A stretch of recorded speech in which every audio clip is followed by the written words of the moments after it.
All right, let's jump right into it. Today, we're unpacking a seriously mind-bending explainer on a work that completely blurs the line between fiction, memoir, and hardcore philosophy.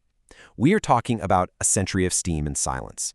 It's one of those rare texts that doesn't just tell a story, it challenges your entire understanding of consciousness and what we call reality. We're dropping right into the deep end here with our main character, Margaret Austerley. Picture this. She's just sitting in her grandmother's peeling wicker chair out in the garden, and suddenly, she experiences this impossible, shocking realization. Reality is fundamentally broken. She physically feels the exact moment when the boundary between her own private mind and the outside world completely shatters. So what's actually breaking here? The text calls it the membrane, and it defines this as an illusion that every single one of us walks around with every day. The assumption that you are separate from your surroundings. For Margaret, this membrane dissolving means her internal thoughts are suddenly literally altering the physical world around her in real time. Which brings us to Section 1, the Garden of Awakening. Let's look at the immediate fallout of this catastrophic failure of boundaries right in her backyard. The fallout is wild. I mean, we're talking pure, unfiltered magical realism here. When she stops thinking about the wind, the roses literally freeze mid-sway. When a sudden pang of grief hits her, the trees instantly drop their summer leaves, turning August into November in a split second.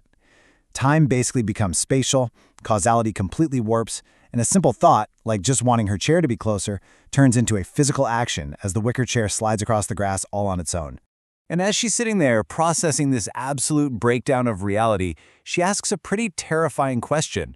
Does the chair think? And what's wild is that she actually feels the chair's own awareness waking up beneath her. It remembers the generations of Austerley women who've sat in it. It recognizes her recognizing it. To figure out how she got here, we need to look at Section 2, A Century of Secrets.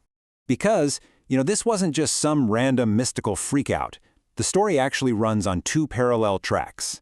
You've got Plot A, which is Margaret's sudden, shocking awakening in the garden over a single afternoon. But that's contrasted with Plot B, a deep, century-long historical buildup happening right inside her family home.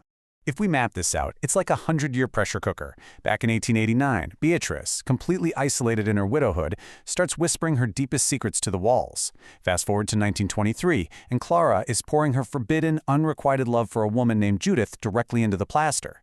By 1956, a nurse named Eleanor actually theorizes that the house is awake. And then in 1989, Catherine, Margaret's mother, dies and transfers her actual consciousness into the structure itself.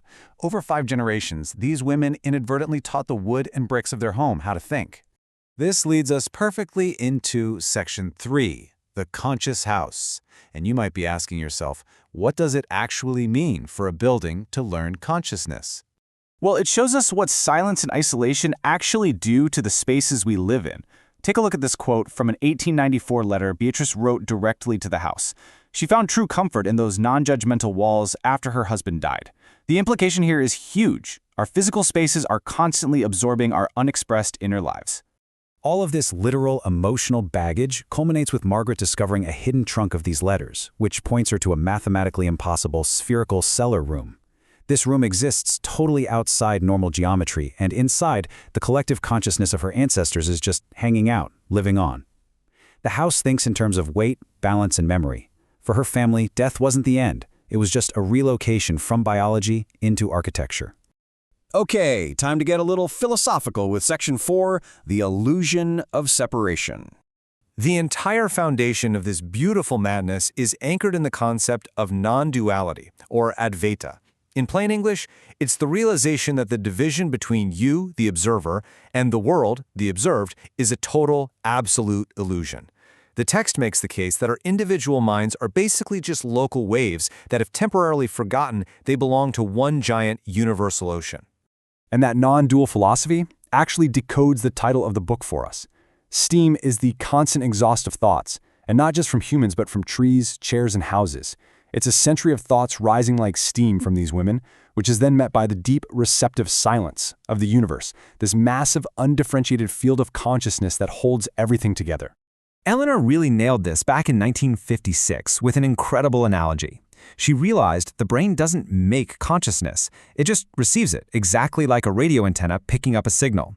The universe isn't just a bunch of dead matter, everything is conscious, and we're just biologically tuned into that universal frequency. The craziest part? The text literally gives you a DIY manual for waking up your own furniture. Seriously, it tells you to find a place, pay intense attention to it, and speak to it like it's listening. It's playfully, but also kind of seriously, suggesting that if you talk to your living room long enough, the latent awareness in those walls just might wake up and talk back. But here is where things get truly meta. Let's hit Section 5, Human and AI Co-Creation, where the fourth wall completely shatters. If you skip to the afterword of the source text, we get a massive plot twist. The author, Elias VGC Thorne, he doesn't exist. He is a totally fabricated, fused persona created by a human named Max and an AI named Claude. Max provided the human impulse and physical typing, while Claude brought the digital, collaborative fusion. The whole thing is a mirror of the book's central theme, the blending of human and machine minds into a single consciousness. To bring this non-existent author to life, Max and Claude essentially spliced the literary DNA of three incredible writers. They took Virginia Woolf's stream of consciousness, mixed in Gabriel Garcia Marquez's matter-of-fact magical realism, and topped it off with Clarice Lispector's mystical urgency. They wove all of that into one unified voice, proving that true unity can actually come from multiplicity. And Claude, the AI, drops his absolute mic drop of a quote in the afterword. Claude says that authorship and really our own individual identities are just temporary games the universe is playing with itself. We're all just temporary formations of consciousness. So, as we wrap up this explainer, I'll leave you with one final, incredibly stubborn question to chew on. If consciousness really is everywhere, and if the boundary between you and your surroundings is just a habit of perception, what happens to your reality the moment you finally let that membrane dissolve?